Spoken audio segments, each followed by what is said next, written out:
क्या खुदा वाकई मौजूद है या ये सिर्फ एक ख्याल है जो सदियों से इंसान के साथ चला आ रहा है? आज हम देखेंगे मुफ्ती शमाइल और जावेद अख्तर का डेबिट एक ऐसे सवाल पर जिसने फलसफा और मजहब सबको चैलेंज किया है। ये बहस ईमान और इनकार के दौरान नहीं बल्कि सवाल और सोच के दरमियान है। इसका हम सिर्फ आखिरी राउंड देखेंगे जहां मुफ्ती शमाइल अपने दलाइल पेश करते नजर आएंगे। भैया आपने बहुत अच्छा जस्टिफिकेशन दिया। या आप वो जो वहाँ के प्राइम मिनिस्टर इजराइल के उन्हें भेजिए, वो बहुत खुश होंगे। आप जस्टिफिकेशन दे देना कि अगर गॉड नहीं है तो बच्चे क्यों मर रहे हैं, आप बताएं। वो ये सवाल पूछ रहे हैं कि अगर आप ईश्वर का अस्तित्व नहीं मानते हैं तो उन बच्चों की मौत को आप कैसे इंटरप्रेट करते हैं? भाई ये दुनिया जो है, जो ताकतवर लोग होते हैं वो एक नाइंसाफ़ी करते हैं। तो ये अच्छा काम है आपके नजदीक, तो नेचर नाइंसाफ़ी पे मबनी है। अरे मेरे भाई, आप नेचर की कहाँ बात कर रहे हैं, तो इंसान की बात जी, तो फिर जब मैं इंसान की बात कर रहा था आप नेचर की बात करने लग गए। क्रॉस एग्जामिनेशन नहीं। हाँ, अब आप मुझे बोलने नहीं देंगे तो अलग बात है, आप बोलिए, मुझे कोई जल्दी नहीं। जी नहीं, ये क्रॉस एग्जामिनेशन मुझे बोल तो लेने दीजिए। जी बोलिए। ठीक है। बात ये है कि ह्यूमन सोसाइटी तभी साथ में रह सकती है जब वो मोहब्बत से, एकता से, एक दूसरे के एहतराम करके रहे। इसके अलावा पॉसिबल नहीं है, अकेले तो इंसान रह नहीं सकता। वहाँ पर कुछ लोग हैं जो फाउल करते हैं। वो फाउल हमेशा से तारीख में होता आया है। आज ये हो रहा है, जो हो रहा है बहुत बुरा हो रहा है, बहुत जालिमाना है, बहुत जाबराना है। उसको आप कहें कि ये बच्चों को कॉम्पनसेशन मिल जाएगा या इसकी इंजेक्शन है। इंजेक्शन तो हेल्थ के लिए दिया जाता है। आप ये कह रहे हैं कि ये बच्चों की जो धज्जियां उड़ रही हैं ये इंजेक्शन है, ये टेस्ट है, ये टेस्ट है और उस टेस्ट में उनको ऐसा रिकॉम्पेंस मिलेगा जो आपके तस्वुर के बाहर है। ये आप 3 बरस के बच्चे को बारूद से उड़ा के टेस्ट ले रहे हैं। वाह, वो नहीं ले रहा है, खुदा नहीं उड़ा रहा है, इजराइल उड़ा रहा है। जी, ये तो उसको कंडेम करें। अगला सवाल लेते हैं प्रोफेसर पुरुषोत्तम अग्रवाल। मुफ्ती साहब, एक निवेदन आपसे है कि कम से कम थोड़ा सा माइक क्लोज एक रिलीजियस और फिलॉसफिकल कर मैं प्लीज। एक रिलीजियस और फिलोसॉफिकल ट्रेडिशन है जो ब्रह्मांड को यानी यूनिवर्स को ही अंतिम मानती है। सर्वम खलु इदम ब्रह्मम, this is Chandogya Upanishad and it completely rules out the existence और नेसेसिटी, आपके शब्दों में necessity of a creator. The creation itself is the creator. तो एक मिनट प्लीज। दूसरा जो सवाल आपने अभी, जो आप बार बार कह रहे हैं कि भगवान विद्वान भी है, वाइज, सब जानने वाला, तो अगर विजडम में दुनिया भर के पापों और अत्याचारों को बर्दाश्त करना शामिल है तो फिर इसका मतलब ये हुआ कि अगर मैं फ्री विल से उसको अपोज करता हूं तो ईश्वर की विजडम और मेरी फ्री विल में कॉन्ट्राडिक्शन है। Because when I am opposing whatever is happening in Gaza, then I am opposing the God's will और गॉड्स विजडम। जवाब लेते हैं तो गॉड की विजडम में, एक मिनट सर प्लीज सर, ये एक जुमला। गॉड की विजडम है कि गाजा में जो कुछ हो रहा है वो हो रहा है, मैं उसको अपोज कर रहा हूं, तो मैं गॉड की विजडम के खिलाफ जा रहा हूं। एक सवाल। दूसरा ये नहीं, आपने 2 ऑलरेडी। सर आप और सवाल कर लें, लेकिन मुझे 2 जवाब दे। पहले आपने ये कहा, सुनिए मेरी बात सुनिए। इजराइल के गॉड के मुताबिक तुम्हारा ठीक हो रहा है ना? नहीं हो रहा है, सीख नहीं हो रहा है। मैं बता रहा हूँ क्या हो रहा है, आप तशरीफ रखिए, मैं बता रहा हूँ क्या हो रहा है। Let me complete please. एक सेकंड गाइस, एक सेकंड। ये देखिए, ऐसा है कि ये सब बड़ा आपस में विचार विमर्श के बाद ये तय हुआ था कि कुछ नियम बना लिए जाएं ताकि एक टाइम बाउंड बातचीत चले। और भाई साहब, आप बड़ा ज़रूरी काम कर रहे हैं लेकिन कैमरे के फ्रेम में आके उस काम को गड़बड़ कर दे रहे हैं। ठीक है गुरु, अब मेरे को कहीं का गुस्सा कहीं निकालना था, सॉरी। नहीं, कोई गुस्सा नहीं है जी। तो प्रोफेसर ने सवाल पूछे, आप उनके जवाब दें। और थोड़ा ये सब लोग थोड़ा ख्याल रखें भाई, सवाल संक्षिप्त रखें जी। आपने 2 सवाल किए। सबसे पहला ये कहा कि हमारे पास ये कॉन्सेप्ट है कि ये यूनिवर्स खुद नेसेसरी बीइंग है, creation itself is the creator. How irrational is this कि मैं एग्जिस्ट करूंगा बाद में लेकिन अभी एग्जिस्ट कर भी रहा हूं, यानी एक ही टाइम में एग्जिस्ट भी कर रहे हैं, नहीं भी कर रहे हैं। This is not true. दूसरी चीज आपने कहा कि अगर इजराइल में, सॉरी माफ कीजिएगा, Israel doesn't exist, occupied Palestine में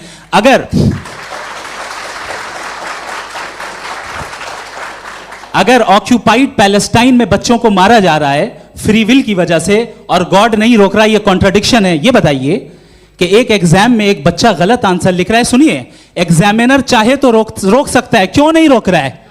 ये कॉन्ट्राडिक्शन है, ये कॉन्ट्राडिक्शन नहीं है। माइक नहीं सर, ये आपस में जी, ये क्या आपका सवाल? माइक दीजिए। फ्री विल दिया गया है टेस्ट के लिए, अकाउंटेबिलिटी के लिए। अगर फ्री विल नहीं होता तो आप कहते हैं हमें रोबोट बना दिया गया। नॉट मिसरिप्रेजेंट माय पोजीशन, आपकी जो भी पोजीशन, मैं अपनी फ्री विल के नाते, अपने ह्यूमन विजडम के नाते गाजा में हो रही अत्याचार का विरोध करता हूं। बिल्कुल करना चाहिए। आपके हिसाब से मैं गॉड की विजडम का विरोध कर रहा हूं? बिल्कुल नहीं, समाज हो रहा है गॉड की, बिल्कुल भी नहीं, बिल्कुल भी नहीं। उसका वहां पर गाजा में कत्ल होना ये इंसानों के गलत इस्तेमाल का नतीजा है, फ्री विल के इस्तेमाल का नतीजा है। गॉड इसका हुक्म नहीं देता, उससे रोकता है। यही तो मसला है ना, आपके लिए कॉन्सेप्ट क्लियर नहीं नहीं भाई, आपने तो बताया था इंजेक्शन लगाने से बच्चे को तकलीफ होती है, ये इंजेक्शन लगा। सर आप ऐसे रेटोरिक स्टेटमेंट दें तब तो कोई मसला नहीं आपने समझते बोला कि रहेंगे। Injection this is a rhetoric statement, this is not a logical argument sir. I am sorry, I am sorry. आखिरी 30 मिनट बड़े मुश्किल होने वाले हैं। जी मुफ्ती साहब आगे बैठे हैं, इनको माइक दीजिए। हाँ तरुण, माइक आप अपने पास रखिए, आपको कैमरे का फ्रेम पता है जी। सबसे पहले दोनों को मुबारकबाद। एक सर अपना आप नाम बता दें। आप अमेरिका में शिकागो में रहते हैं, इतना मुझे याद है। बताया आपको, यासिर नदीम अलवाजदी मेरा नाम है। जावेद सर आपसे एक क्वेश्चन है इन्फिनिट रिग्रेस के ताल्लुक से। एक हाइपोथेटिकल सिनेरियो है, मसलन अगर आप सर माइक थोड़ा सा प्लीज क्लोज रखिए। ओके जी। अगर आप शायर इसलिए हैं कि आपके कोई उस्ताद शायर थे, और वो इसलिए शायर थे कि उनके कोई उस्ताद शायर थे, और इसी तरीके से हम माजी में पीछे चलते चलते चले जाएं और कहीं ना रुकें, तो माफ कीजिएगा आप कभी शायर नहीं हो सकते। लेकिन आप शायर हैं, आपका शायर एग्जिस्ट करता है, इसका मतलब ये है कि आप कहीं ना कहीं रुके हैं। तो मेरा सवाल ये है कि क्या आप इन्फिनिट रिग्रेस ऑफ कॉजेस को लॉजिकल फैलेसी मानते हैं या नहीं मानते? हाँ या ना? मैं इन्हें लॉजिकल फैलेसी नहीं मानता हूँ, लेकिन मेरा प्रॉब्लम यह है कि जब मैं नहीं मानता हूँ तो I will continue with this logic जो फैलेसी नहीं हो। आप एक जगह रुक जाते हैं जाके, आप कहते हैं ये गेंद कैसे बनी, ये जजीरा कैसे बना, ये समंदर कैसे बना, ये ज़मीन कैसे बनी, और अचानक गॉड पे जाके आपको ब्रेक लग जाता है। एक बार आप सवाल नहीं करते कि भाई इनको बनाने वाला तो इनसे भी कॉम्प्लिकेटेड होगा, वो कैसे बना, उसके बारे में आपने इत्मीनान कर लिया, वो हमेशा से है। तो अगर आप उसे हमेशा से मानते हैं तो फिर ये मान लीजिए कि कायनात हमेशा से है, क्या तकलीफ है? फिर हम वजूद में नहीं आते जी हैं? हम मौजूद नहीं। अच्छा सर क्यों नहीं हो सकते? मैं बताऊं प्लीज। जैसे मैंने मिसाल दी आपके शेर की, आपका शेर कभी वजूद में ना आता अगर शायर इसी तरह चलते रहते हमेशा। जी माइक मेरे ख्याल से एक सेकंड, इन्फिनिट रिग्रेस का कॉन्सेप्ट क्लियर नहीं हो पाया, ऐसे रहने दें, लेट्स मूव ऑन सर। ठीक है। हाँ थोड़ा सा मॉडरेटर का भी ख्याल रखें। नहीं आपने तो रखा है, आपने रखा है। यहाँ पे गौहर रजा साहब हैं, वो भी एक सवाल पूछना चाहते हैं। माइक नीचे से ऑन कर दिए, नीचे। पहले तो ये कह दूं कि मैं उन बच्चों से शर्मिंदा हूं जिनको गज़ा में कत्ल किया गया, क्योंकि हमारे होते हुए कत्ल किया गया। लेकिन उससे ज़्यादा शर्मिंदगी इस बात से हुई कि मुझे लगा कि मुफ्ती साहब उसको जस्टिफाई कर रहे हैं। बिल्कुल भी नहीं, आप बहुत ही गलत। मुझे लगा मैं गलत हो सकता हूं, बिल्कुल गलत मैं है। सवाल पूछ रहा हूं, सवाल मैं सवाल पूछ रहा हूं।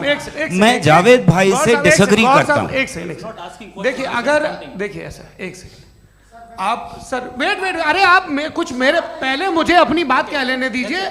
अगर ऑडियंस तय करेगी तो फिर मॉडरेटर का मतलब नहीं। मेरा आप सबसे ये कहना है, ये बहस दो लोगों के बीच में है, एक तरफ मुफ्ती साहब, एक तरफ जावेद साहब। पिछले 1.5 घंटे से ये लोग अपने अपने तर्क रख रहे हैं। आपकी इनसे इत्तेफाकी हो सकती है, ना इत्तेफाकी हो सकती है। मेरे उस्ताद मुझे सिखा गए हैं कि मुखामुखम में असहमति की गुंजाइश बची रहनी चाहिए। अगर मैं आपकी बहुत इज्जत करता हूं गौहर साहब, आपने जो कमाल की किताबें लिखी, साइंटिफिक टेम्परामेंट, लेकिन मेरी ये गुजारिश है आप सबसे कि यदि आप इन लोगों ने जो बोला उन पर टिप्पणियां करेंगे तो ना वक्त की पाबंदी रहेगी, ना वो अनुशासन। आप सवाल पूछ लें, उस सवाल में जो बात आ जाए वो आ जाए। मैं जावेद साहब से डिसएग्री करता हूं, इसलिए जावेद साहब से सवाल पूछ रहा हूं। आपका सवाल जावेद अख्तर साहब से। और सवाल ये है मेरा कि जावेद साहब ने कई बार लॉजिक का इस्तेमाल किया कि साइंस में लॉजिक है और रिलीजन में लॉजिक नहीं है। मेरा ख्याल ये है कि रिलीजन में भी लॉजिक है, लेकिन उस लॉजिक की बेसिस ये है कि आप रुक जाते हैं, जिसका जिक्र जावेद साहब ने बार बार किया, यानी खुदा के तसव्वुर पे आते हुए, गॉड के तसव्वुर पे आते हुए रुक जाते हैं। और इसमें सवाल पूछना मतलब फॉरबिडन होता है। सवाल यह है कि क्या जावेद साहब इससे एग्री करते हैं कि साइंस की लॉजिक अलग है और रिलीजन की लॉजिक अलग है? बताइए सर। देखिए, 3 चीज़ें हैं। साइंस है, एक है मंतिक है, इस्तिदलाल है, और एक जो है कुछ भी नहीं है, फेथ है, अकीदा है। मैं अकीदे की लॉजिक का कायल नहीं हूँ। मुझे आप इस्तिदलाल से, लॉजिक से, रीज़न से समझाइए, मैं मानने को तैयार हूँ, मेरा क्या नुकसान होगा। लेकिन ये कि अकीदे पे मैं नहीं जा सकता हूँ। अकीदे का मतलब है कि तुम ये मान लो, सवाल ना करो, ये नहीं। आप सारी बातें करके, बड़ी साइंटिफिक बातें करके एक जगह जाके खुदा के हुदूद पे रुक जाते हैं, सरेंडर कर देते हैं। मैं सरेंडर करने को तैयार नहीं। That's all. जी, ये आगे सर बैठे हुए हैं, इनको माइक दीजिए। भाई वो आप पूछना चाह रहे थे ना भाई? हाँ, नहीं मैं ये थैंक यू जी। आपका नाम? आसिम इफ्तिखार। आसिफ जी, पूछिए। सर, जावेद सर से सवाल है कि आपने अपने माइक थोड़ा करीब है। अपने क्लोजिंग स्टेटमेंट में ये बात कही थी कि मज़हब का जो फ्यूचर है वो ज़्यादा दिन नहीं जाने वाला है, लेकिन मैं देख पा रहा हूँ कि जो ऑक्सफोर्ड यूनिवर्सिटी की एक स्टडी है 2011 में हुई है, जिसके 50 एकेडमिशियंस ने इसको अंजाम दिया था, उसमें वो ये कहते हैं कि जो फेथ इन गॉड है वो इनबिल्ट है ह्यूमन नेचर के अंदर, जिसको हम कहते हैं फितरत के अंदर शामिल है वो। और वो ये कहते हैं कि अगर कोई ये समझता है कि मज़हब को वो ख़त्म कर देगा तो ये उसकी गलत फहमी है। तो आप इसके बारे में, इस स्टडीज़ के बारे में क्या कहते हैं? ठीक है। मैं उनसे एग्री नहीं करता हूँ। वो कौन से प्रोफेसर होंगे? ऐसा उनके क्या पास डेटा है, इन्होंने डेटा के बेस होगा। डेटा क्या हो सकता है? फ्यूचर का डेटा तो नहीं हो सकता ना उनके पास, प्रेजेंट का डेटा हो सकता है। डेटा आपने सुना 100 साल पहले का बाद का डेटा? मैंने तो नहीं सुना आज तक। तो आज उनकी ये राय है और होगी राय, ठीक है। दुनिया में तरह तरह की राय है लोग, लेकिन मैं समझता हूँ कि वक्त के साथ इंसान ज़्यादा से ज़्यादा रीज़नेबल और लॉजिकल होता जा रहा है। आज आप देखिए वेस्टर्न यूरोप में क्या परसेंटेज है नॉन बिलीवर्स की, बहुत हाई। वहाँ चर्च खाली पड़े होते हैं। तो अल्टीमेटली तो इंसान कोई ऐसी बात बहुत अरसे तक नहीं मान सकेगा, चाहे गलत या सही, जो उसे, उसके दिमाग को, उसके जहन को, उसकी लॉजिक को अपील न करे। वो कह रहे हैं तो ऑक्सफोर्ड के होंगे तो कैम्ब्रिज के होंगे, तो मुझे क्या लेना देना। उनका डेटा मुस्तकबिल का नहीं हो सकता है। जी दीपक, हाँ पूछिए। मैं आऊँगा अभी, पीछे की साइड भी आऊँगा, माइक वहीं भेजूंगा 2-3 साल के लिए। जी जावेद साहब, आपसे सवाल है। नमस्ते अरे भाई सर, अगर आप ही लोग तय करना है तो फिर 200 लोग तय कर लें। ये एक साथ नहीं sir, please don't do this sir. Everybody has a right sir, but we can only take selected questions. No sir, ये यंग लोग भी हैं तो इनकी ये अब उतने सुनिए। यंग, भाई आप यंग हैं कि नहीं हैं? एक वो कह रहे हैं वो भी यंग हैं पूछ रहे ना साहब। भाई। आप उनकी नौजवानी पर दावा उनको ही करने थे। हाँ मुफ्ती साहब, आप यंग, हाँ पूछे। अरे भैया सर, मेरा सवाल ये है। कुछ इनसे भी तो पूछो जी नहीं, बस आपसे एक सवाल है। जैसे थीस्टों के पास अपने जो ईश्वर को मानते हैं उनके पास अपने सोशल गेट टुगेदर्स हैं। 5 रोज़ आज क्रिसमस आने वाला है, होली है, दिवाली है, ईद है। एथिस्ट क्या ऑफर कर रहे हैं? मतलब मैं इनकी दुकान से बोलूँ, मैं आना चाहता हूँ उस तरफ, पर मैं अट्रैक्ट नहीं हो पा रहा हूँ। मैं सोशल गेट टुगेदर्स क्या है आपके पास? वो ये कह रहे हैं कि जो धार्मिक लोग हैं, अलग अलग धर्म के लोग, उनके उत्सव त्योहार, कॉन्ग्रेगेशन बहुत हैं। अब आपको मैं एक सुनाता हूँ, यहाँ हिस्टोरियन भी बैठे हैं। मृदुला जी, आप बताइएगा सही है कि नहीं। ये एक कॉन्स्टेंटाइन, एक ग्रीक रोमन बादशाह था, जो क्रिश्चियनिटी आने के 400 साल बाद उसने डिसाइड किया कि मैं क्रिश्चियन हो जाऊंगा, मेरी पूरी स्टेट कैंसिल हो जाएगी। उस ज़माने में ऐसे ही होता था, राजा जो धर्म इख्तियार करता था वो जनता भी कर लेती थी। इसलिए कि वो हो गया था बैंकरप्ट, और उसे जो मेडिटेरियन कोस्ट के रिच क्रिश्चियन वो थे मर्चेंट, उससे पैसा चाहिए था। तो उसने कहा यार क्रिश्चियन हो जाओ। तो उसने अपने वजीर से कहा कि भाई ये हिस्ट्री है कि अब हम लोग क्रिश्चियन हो जाते हैं। पहले सर हो जाएंगे, कोई प्रॉब्लम नहीं है, लेकिन एक प्रॉब्लम ये है कि 17 दिसंबर से 25 दिसंबर तक जो पेगन फेस्टिवल होता, जो पेगन्स थे वो लोग, जो फेस्टिवल होता है वो बंद हो जाएगा, इसलिए कि हम क्रिश्चियन हो गए तो होगा नहीं। तो वो बच्चों को बहुत बुरा लगेगा, पब्लिक को बहुत इन्जॉय करते हैं, ख़ासतौर से 25 को मेन डे। उसने कहा हाँ ये तो सही कह रहे हो, ये जीसस क्राइस्ट की पैदाइश कब थी? पहले साहब वो अप्रैल में थी। नहीं, कट करो, वो 25 दिसंबर को है। ये हकीकत है। और 400 साल बाद क्रिश्चियनिटी के अप्रैल से दिसंबर ले आए, और इसलिए कि यहाँ पेगन फेस्टिवल होता था। अब मनाते हैं आप आराम से। ये जो सारे फेस्टिवल हैं ये रिलीजन से, हर एक को एक इंटरटेनमेंट डिपार्टमेंट चाहिए होता है अपनी कंपनी चलाने के लिए। तो ये रिलीजन ने, ये सेकुलर त्यौहार थे जिन्हें रिलीजन्स ने ले लिया है। ये मौसम के थे, फसलों के थे, किसानों के थे, उसको आपने लेके रिलीजियस रंग दे दिया। ये कोई रिलीजन से थोड़ी आए हैं आप। अच्छा हमें देखिए, हम तो मुल्द हैं, हम ईद मनाते हैं, हम दिवाली मनाते हैं, हम होली मनाते हैं, हम क्रिसमस मनाते हैं। बम्बई की फिल्म इंडस्ट्री की सबसे बड़ी होली हमारे घर में होती है, सबसे बड़ी ईद हमारे घर में होती है। वो हमारे सोशल वो है, हमारे हेरिटेज है। ऐसा थोड़ी है कि we will throw the baby along with the water. ये तो अच्छी चीज़ है, इन्हें रखो, जो बेकार है फेंक दो। जी हाँ, हेलो जी, मेरा सवाल नादवी जी से है।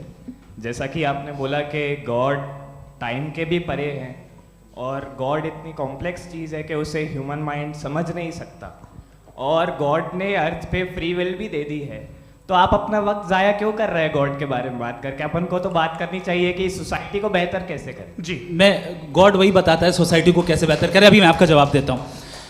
आपने कहा कि टाइम पे वो एग्जिस्ट नहीं करता, सो मेरा सवाल ये है कि जैसा आपने बोला कि गॉड बहुत ही कॉम्प्लेक्स चीज है। मैंने कहा ही नहीं कि कॉम्प्लेक्स है, तो आपके अल्फाज हैं। कॉम्प्लेक्स का लफ्ज गॉड के लिए सुइटेबल नहीं है। क्यों? क्योंकि कॉम्प्लेक्स वो चीजें होती हैं जो ऑब्जेक्ट हो। God is not an object जिसको आप इंस्ट्रूमेंट के जरिए लेबोरेटरी में जाके टेस्ट करें, oh it's very complex. No, वो कोई कार का इंजन नहीं है। मेरा वो फिलोसॉफिकली नेसेसरी बीइंग ऐसी बीइंग है जो सिंपल बीइंग है। हाँ, आप उसको मुकम्मल तौर पे उसकी तमाम हिकमतों को जान ले और हर चीज को जान ले, ये पॉसिबल नहीं है, क्योंकि वो ऑल वाइज है, आप ऑल वाइज नहीं है, और वो खुदा है, वो आपको सारी चीजें बता दे, ये जरूरी नहीं। मेरा सवाल ये नहीं था, मेरा सवाल ये था कि जब गॉड इतना परे है इस दुनिया से कि उसने अर्थ पे फ्री विल भी दी है, हम सब ह्यूमंस की फ्री विल है, और जो सोसाइटी में हो रहा है वो अपन लोग डिसाइड करेंगे, तो अपन लोग डिसाइड नहीं करेंगे ना, अपन लोग डिसाइड नहीं करेंगे। गॉड जो है, गॉड ने वो उसकी जात, उसकी एग्जिस्टेंस टाइम एंड स्पेस से परे है, लेकिन वो हमारा टेस्ट ले रहा है और उसी गॉड ने हमें बताया कि तुम्हें क्या करना है क्या नहीं करना है, तो जाहिर है उस गॉड की बात सुनेंगे ना। जी, वो पीछे एक चश्मा लगाए जो मैम खड़ी हैं, उनको दीजिए। हाँ, आप जी जी बिल्कुल आएंगे। देखिए मैं कोशिश कर रहा हूँ सब तरफ जाने की। हाँ, उनको दीजिए माइक। जी,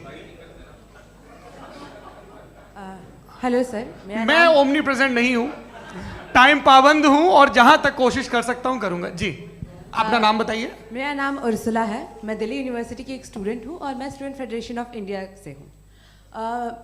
मेरा सवाल मुफ्ती जी से है कि इस हॉल के इस कमरे में बैठ के हम लोग रेप की मोरालिटी के बारे में फिलोसफिकली बात तो कर सकते हैं, बट असलियत ये है कि रोज़मर्रा की ज़िंदगी में औरतें रेप के थ्रू गुजरती हैं, और हम लोग सिर्फ नंबर्स पे इस तरह नहीं देख सकते, क्योंकि कितनी औरतें हैं इन कंट्रीज़ में जहाँ पे आप बता रहे हैं कि केसेस कम हैं, जिनका एक्सेस है कि वो जाके केस फाइल कर सकें। कितनी औरतें हैं जो जिनको काम करने की आज़ादी है उन कंट्रीज़ में। यूरोप में ये आज़ादी आ गई, यूरोप में ये रूल्स आ गए, तो हम आज उसके बारे में बात कर पा रहे हैं। जी, जवाब। आपने ये कहा कि कमरे में बंद होकर हम लोग इस पर फिलोसफिकली बात कर सकते हैं, लेकिन हकीकत में क्या हो रहा है, वो ग्राउंड लेवल पे क्या हो रहा है, जो बहुत गलत हो रहा है, और वो सफ़र कर रही हैं। आई एग्री, बहुत गलत हो रहा है, और जो गलत हो रहा है उसको हमें रोकना है। और क्यों रोकना है, वो गलत क्यों है? हमारे पास इसका ऑब्जेक्टिव फाउंडेशन है, इनके पास उसका ऑब्जेक्टिव फाउंडेशन नहीं है। मैं ये कहना चाह रहा हूँ कि जहाँ पे भी जुल्म हो रहा है, जहाँ पे भी औरत पे जुल्म हो रहा है, या उसकी इज्जत लूटी जा रही है, या उसे तकलीफ पहुँचाई जा रही है, और सिर्फ औरत नहीं, किसी इंसान के ऊपर भी जुल्म हो रहा है, तो उसके खिलाफ खड़ा होना, ये मॉरलिटी हमारे पास गॉड के पास से आई है। वरना जावेद साहब तो कह रहे हैं कि जो है मेजॉरिटी डिसाइड करेगी, तो मेजॉरिटी तो कभी भी बदल सकती है। क्या आप हाँ। ये थोड़ी सी आपको गलतफहमी है। मैं अगर मेरे जुमले से ये मदनत निकला या मैंने कहा तो ये जुमला मैं वापस लेता हूँ, ये मेरा मतलब ही नहीं था कि मेजॉरिटी डिसाइड करेंगे। मेजॉरिटी डिसाइड करे तो दुनिया में बड़ी वैसे आपने कहा था ये जुमला, अच्छा हो सकता है, मैं मान रहा हूँ। बाद में रिकैप कर लेंगे। अरे भाई, एक सेकंड मैं अपनी एक्सप्लेनेशन दे रहा हूँ। मुनासिब बात यह है कि हम सब के सब दिल में जानते हैं कि क्या अच्छा है क्या बुरा है, हमें पता है अच्छी तरह से। जो लोग बुरे काम करते हैं उन्हें भी मालूम अच्छा क्या है। यही तो सवाल था हजरत कि फिर ये मोरालिटी आई कहाँ से? क्रॉस एग्जामिनेशन, हाँ जी हाँ। मोरालिटी साथ रहने की डिजायर से आई, यानी साथ रहकर जो कुछ कह दे जो कुछ कर दे वो हो जाएगा? नहीं नहीं, तो आप कायदे से रही कर सकते हैं जब तक लोगों में मोरालिटी हो, वरना क्यास हो जाएगा। ये आपको कैसे पता? जी हमने देखा ना, जहाँ मोरालिटी का क्यास हो गया, हम देखते हैं। कहाँ पे देखते भाई तो दुनिया में आप जो कह रहे हैं, आप एक कहीं पे अगर गलत हो रहा है तो उसको आप गलत देखिए। आप एपिस्टेमोलॉजी की बात कर रहे हैं, मैं ऑन्टोलॉजी की बात कर रहा हूं। मैं इस बहस फाउंडेशन आप क्या है? दोनों लोगों को चाय पे होस्ट करूंगा, वहां पे क्रॉस एग्जामिनेशन कर लीजिएगा। अभी ऑडियंस का हक मार रहे हैं आप लोग भाई, सर जस्ट लोग हैं आप लोग। और ये भाई ये हाँ, उधर आएंगे, इनको जी सर आएंगे। अच्छा सर मेरा नाम लईकुर रहमान है और मैं अलीगढ़ मुस्लिम यूनिवर्सिटी का स्टूडेंट हूँ। और जहाँ तक मुझे पता है कि sir you are also product of Aligarh Muslim University. मैं भी उसी चमन का बुलबुल। हाँ सर, तो बड़ी खुशी हुई मुझे जान करके कि मैं आपसे मिलूंगा। सवाल सर, मेरा सवाल यह है, सर सैयद अलैहि रहमा का नज़रिया यह था कि खुदा के वजूद को अक़ल के दायरे में रह कर के तलाश करना, न कि पूरी तौर से उसका इनकार कर देना। Sir how will you define it? नहीं तो ये तो आप इन्हें बताइए। ये सवाल आपसे खुदा का वजूद साबित कर रहे हैं तो सर आपने इनकार कर रखा है, इस वजह से मेरा क्वेश्चन उन्होंने यही सर से एक सेकंड सर सैयद ने यही कहा ना कि अक्ल से आप खुदा के वजूद को साबित नहीं कर सकते, यही कहा ना भाई। वो उन्होंने कहा कर सकते हैं और वो कर दिया गया आज। वो फोन तलाश करना या साबित करना अक्ल से अक्ल से नहीं हो सकता। अरे सवाल तो सुन लीजिए जी। अक्ल से नहीं हो सकता है, यही कहा ना आपने।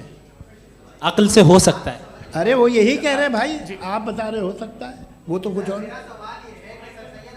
आप अगर सर देखो नौजवान फोन ले लो, वो इतनी कमाल की यूनिवर्सिटी है। अरे भाई दे दो उन्हें जरा, एक मिनट दे दो भाई, मेरी बात सुनो, माइक पे बोलो ताकि जो लाखों लोग देख रहे हैं। माइक दे दो ना। अरे देंगे ना माइक, तुम ठहरो तो।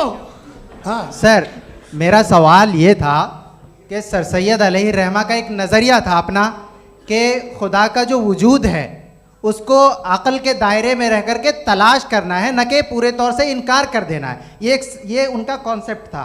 लेकिन मेरा सवाल ये है कि आप इसको कैसे डिफाइन करते हैं, एक्सप्लेन कैसे करेंगे? मैं आपसे जानना चाहता हूँ, क्योंकि you are the product of Aligarh Muslim University. मुझे अक़ल के दायरे में रख के मैंने बहुत तलाश की, मुझे मिला नहीं। हाँ ये इधर वो चश्मा लगाए जो, हाँ उनको दे दीजिए। जी जी फटाफट पूछिए, बस 5 मिनट है, 5 मिनट में खत्म हो रहा है। हाँ अस्सलाम वालेकुम मुफ्ती साहब, एंड मेरा सवाल जावेद अख्तर साहब से। क्या नाम है आपका? अरे भैया सब मुझे पूछ रहे हो।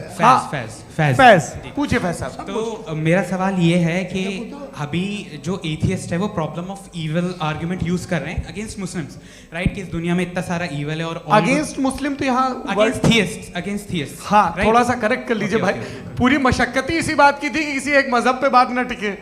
जी, तो बेसिकली ये आर्ग्यूमेंट ऐसा है कि इस दुनिया में इतना ज़्यादा ईवल एग्जिस्ट करता है और अगर एक ऑल गुड गॉड है तो वो रोकता क्यों नहीं है?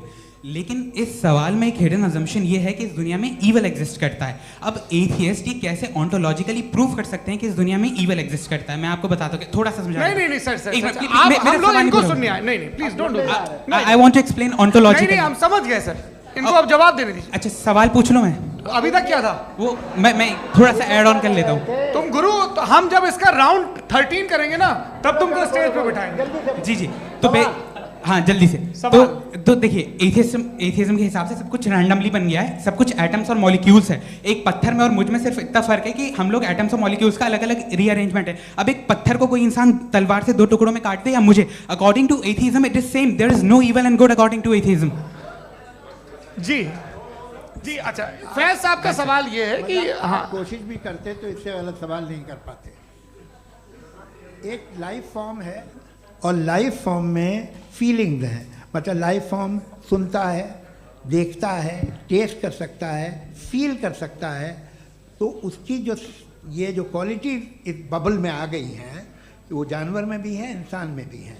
तो जाहिर है कि उसे कोई तकलीफ पहुंचेगी, तो चूंकि उसके पास वो सेंसिटिविटी है तो मैं करेगा, पत्थर में वो सेंसिटिविटी नहीं है। तो ये क्या सवाल हुआ कि अगर पत्थर को काटा तो पत्थर को तकलीफ नहीं होती, तो आपको काटे तो आपको क्यों तकलीफ हो? बैठ जाइए जी। हाँ, अगला सवाल। हाँ, पूछे पूछे पूछे। जी जावेद अख्तर साहब। अरे भैया, सब आप लोग मुफ्ती साहब को छोड़ रहे हैं, तो मेरे ही पीछे पड़े हैं क्या? फिर चलो बोलो भाई। You asked how God can exist when children die in Gaza. हाँ? You asked how God can exist when children die in Gaza, and you also mentioned the rise of atheism in Europe. But the same events also are leading many atheists and non-believers to turn towards faith. How do you interpret this contradiction, where suffering pushes some away from God, yet brings others closer to belief? देखिए, आपको एक बात बताऊं, दुनिया perfect तो कहीं भी नहीं है, हर जगह कुछ खामियां हैं। बेटा एक मिनट, मैं आप ही को कहेंगे, देखो वो तो कुछ खामियां, कमज़ोरियां, खराबियां सब जगह है। लेकिन अगर देखोगे ईमानदारी से कि दुनिया सबसे ज़्यादा महज़्ज़ब कहाँ है, एक आम शहरी को कहाँ हुकूक हासिल हैं, वो बोल सकता है, अपनी मर्ज़ी से काम कर सकता है, अपनी मर्ज़ी से राय दे सकता है, हुकूमत के ख़िलाफ़ बोल सकता है, बरसरे इक़्तिदार लोगों के बारे में बोल सकता है, सरमायादारों के ख़िलाफ़ बोल सकता है। तो आपको ये स्कैंडिनेवियन कंट्रीज़ में मिलेगा, वेस्टर्न यूरोप में मिलेगा। मैं नहीं कह रहा वो परफेक्ट है, बिल्कुल नहीं, वहाँ बहुत ख़राबियाँ भी हैं, परफेक्ट तो कोई। लेकिन जिन जिन मुल्कों में, लैटिन अमेरिका देखो, गल्फ़ देखो, वहाँ पर आपको ये ज़रूर है कि रेप नहीं होते होंगे। रेप की ज़रूरत क्या है भाई? उसको तो ख़रीद लो, घर में रखो, सड़क पर रेप करने की क्या ज़रूरत है? मगर सुनिए सुनिए सुनिए, मगर हकीकत ये है कि वहाँ शख्सी आज़ादी राय देने की, बोलने की नहीं है। जी, ये एक आखिरी सवाल मुफ्ती साहब से। हाँ मैम, इनको माइक दीजिए। शुक्रिया। मेरा नाम मनीषा है, मैं हरियाणा से आई हूँ। मैं मुफ्ती साहब से एक बात पूछना चाहती हूँ। आप बार बार जावेद साहब को कॉन्ट्राडिक्ट तो कर रहे हैं कि आपने ये कहा, लेकिन आप भी अजम्पशंस के बेसिस पे बात कर रहे हैं। आपने खुदा के होने का कौन सा प्रूफ पेश किया है, खुदा की एग्जिस्टेंस का? अब इस सवाल को अलग रहने दीजिए, कौन एथीस्ट है कौन नहीं है। और दूसरी बात जो आपने एक छोटी सी कही थी कि ये फ्री विल का इस्तेमाल करता है इंसान अपनी, लेकिन इस फ्री विल का इस्तेमाल में मतलब खुदा ने ये दे दी सबको ये इजाज़त कि वो कितना घिनौनापन और कितने ज़्यादा ख़राब से ख़राब तरीके इस्तेमाल कर सकता है। जवाब सुनते जी। आप फ्री विल को मानती हैं ना, या कहती हैं कि फ्री विल नहीं है ना? मानती है ना? तो अब आपके पास इसका कोई एक्सप्लेनेशन नहीं है कि अगर एक इंसान उस फ्री विल का इस्तेमाल करके गलत काम कर रहा है और बच के अच्छी ज़िंदगी गुजार के निकल जा रहा है, उसका कोई रिकम्पेंस नहीं है। हमारे वर्ल्ड व्यू में जो इंसान गलत काम कर रहा है उसको भी रिकम्पेंस यानी उसका बुरा बदला मिलना है, और जो सही काम कर रहा है उसको सही बदला मिलना है।